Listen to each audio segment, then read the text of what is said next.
2025 is shaping up to be one of the best years in recent memory for new roller coasters. With some 2024 coasters getting delayed and the new Six Flags announcing several new additions, this will be a huge year. In this video, we will rank the 11 best new for 2025 coasters in the United States, counting down to number 1, with one coaster from Canada in the mix as well. Starting off this list, we have Georgia Surfer, an intimate ultra surf going to Six Flags Over Georgia.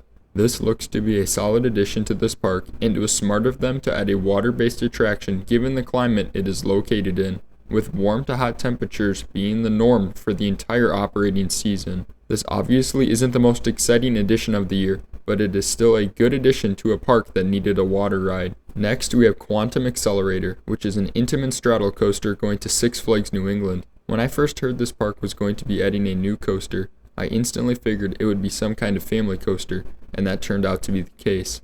These straddle coasters from Intamin are a fun way to add a family thrill coaster to a park. New England is one of my favorite parks in the Legacy Six Flags chain, and they are definitely deserving of this new addition. I just hope it opens on time given the chain's recent record of delaying the opening of their coasters by a year. Also, I think it is good that Intamin is getting a chance to build a coaster at a Six Flags park after being blacklisted by the Legacy Cedar Fair chain for so long. Yes, I do realize this coaster was contracted before the merger of the two chains, but if it has a good reception, maybe there's a chance we see some more Intamin coasters coming to the new Six Flags chain. Next, we have Hot Wheels Twin Mill Racer, which is a launched Chance Hyper GTX being built at the brand new Mattel Adventure Park in Glendale, Arizona. This will be the second Hyper GTX to be built in America, the first being Lightning Run at Kentucky Kingdom. But Twin Mill Racer will be quite a bit different from Lightning Run in terms of layout.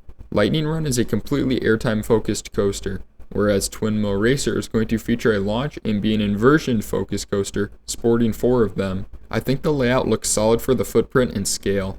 Plus, given that Lightning Run was only $7 million, I'm guessing Twin Mill Racer isn't much more expensive. I think the elements should flow well together, and it looks like this coaster will feature some pretty good forces as well. This should be a well-received coaster, and I hope this new park can be successful. At the number 9 slot, we have Flash Vertical Velocity, which is a Vekoma Super Boomerang going to Six Flags Great Adventure. This coaster was set to open in 2024, but to everyone's dismay, Six Flags was unable to get this thing open for the park's 50th anniversary season. However, when it opens in 2025, it figures to be an exciting new coaster. This will be the first Vekoma Super Boomerang to open in the Western Hemisphere, and I think it should be a hit. It will feature a multi-pass launch, travel forwards and backwards up and down vertical spikes, and 2 inversions, both traversed forwards and backwards. The layout should have some really solid forces, and it will be a hit at the park. The only problem with this coaster is the capacity. Only being able to run one train on this attraction will be a problem for lines, especially when it is brand new and everyone wants to ride it. Great Adventure is one of the most attended seasonal amusement parks in the country, so we are likely going to be seeing wait times of at least an hour, and often over an hour and a half when it first opens, I think. However, I do think the ride experience will be great nonetheless. Next up is Terra, a B&M launched wing coaster opening at King's Dominion. Ever since the addition of Intimidator 305, now called Project 305, at this park in 2010, they have gotten shafted by the Legacy Cedar Fair chain on new additions, as they had only added 2 new coasters in the last 14 years and closed one. That closure was the unique and beloved Volcano the Blast coaster, which was an intimate inverted launch coaster that literally shot you up and out of the top of a mountain and then slowly snaked its way down and around that mountain for the rest of the layout. It was a park favorite, but eventually the maintenance and unreliability of the coaster apparently outweighed the benefits of keeping it open, and it was closed. Ever since then, fans of this park have been clamoring for a replacement for it, and now they have it with Terra.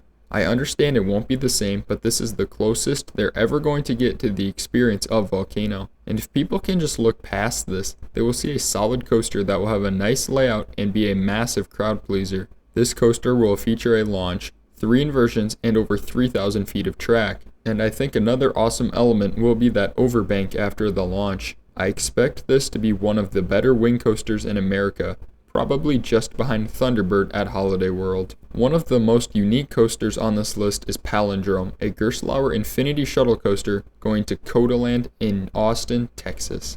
The ride starts with a vertical lift hill and a near vertical twisted drop. This element will definitely be a standout on the ride. Then there is a quick stall and what COTALand is calling a flipped wave turn. It's basically like an S-hill into a wave turn. This leads straight into an inline twist and the vertical hop stall, which is essentially a spike with a little bump on it. Then you traverse the whole layout backwards before a turntable that leads into the station. I think Palindrome has the potential to be a really awesome coaster, especially with its unique variety of elements. Coming in at number 6 is Wrath of Rock Shaka, which is a B&M dive coaster going to Six Flags Great America. The newest B&M dive coaster will be one of the best. Featuring 5 inversions and no mid-course brake run, this coaster should fly through the layout.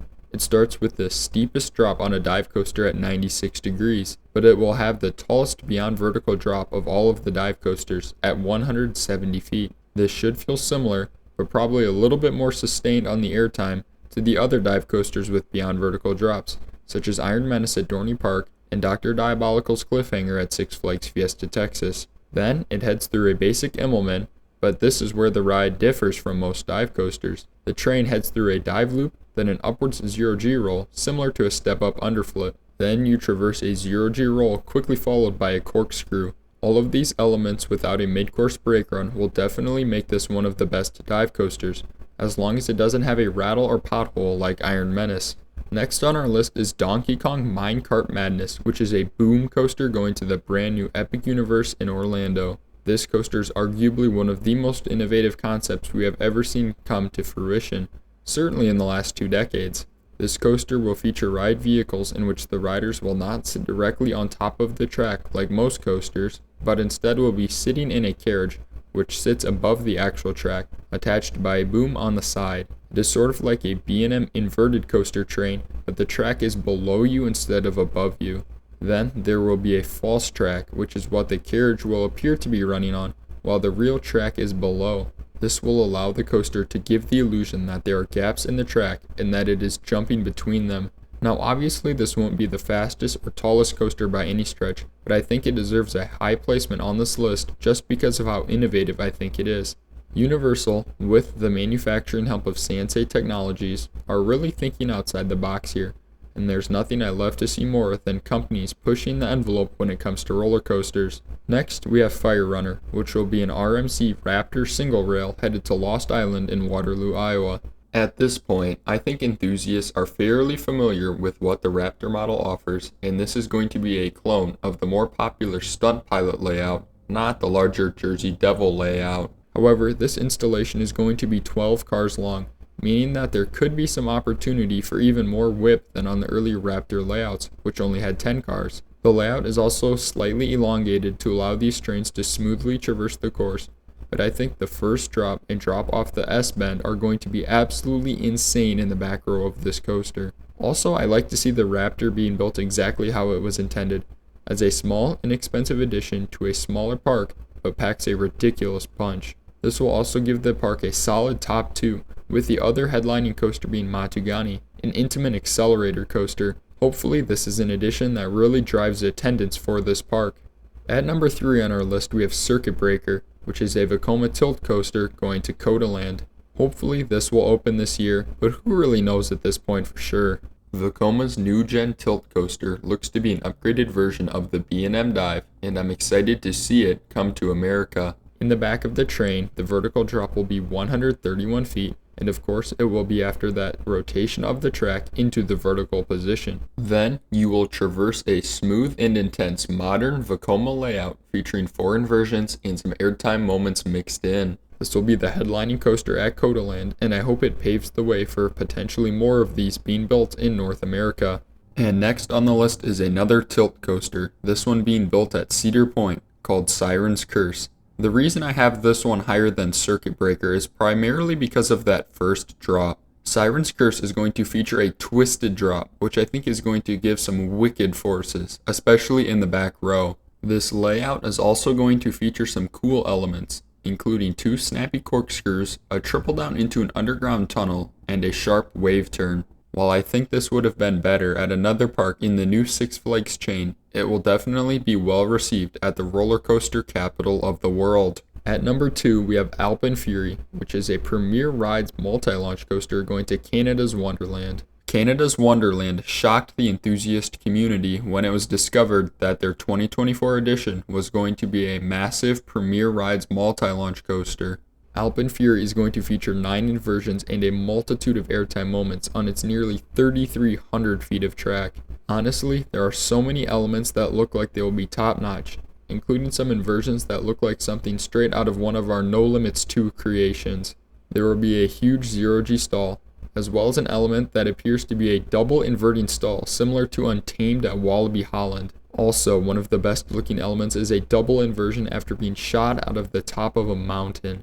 While the trains appear to be the standard Premier coasters, which aren't exactly loved by anyone due to their limited legroom, the artist rendering did not include any comfort collars, so that is a win. I also think this will be the best coaster at Canada's Wonderland and will become an instant park favorite. This really seems to be Premier's chance to put themselves on the map as a serious contender in the multi-launch coaster market, which is a space currently dominated by Intamin, but also Mack and Vekoma. And speaking of Mack rides, at number 1 is Stardust Racers, which is a Mack dueling multi-launch coaster at Universal's Epic Universe. Stardust Racers will be the headlining attraction at this new park. This coaster looks to be one of the best in the world, which is something we've started to expect from Mack with their huge additions in the last couple of years. The ride starts with a launch, then goes straight into a massive camelback that looks to deliver multiple seconds of sustained ejector airtime. Then you fly through a non-inverting dive loop and some more airtime hills before the second launch.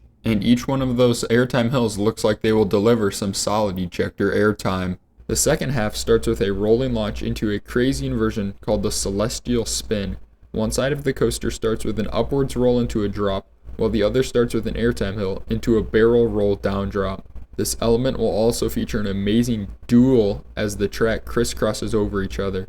Next is a right-hand turn similar to the one on DC Rivals Hypercoaster in Australia. Then there are a couple of basic airtime hills, twisted airtime hills, and turns before the brakes, which concludes the ride. Each side of this coaster has 5,000 feet of track, which is absurd for a dueling coaster. I know it isn't a Mobius loop, but 10,000 feet of track for one coaster is crazy. This coaster will be world class, no doubt about it. Mack has been on top of their game this decade, and that looks to continue with this edition. I'm sure this park and coaster will both be smash hits when they open. And that will do it for this video. If you have any thoughts about these coasters or our ranking, please leave them in the comments. And as always, thanks for watching.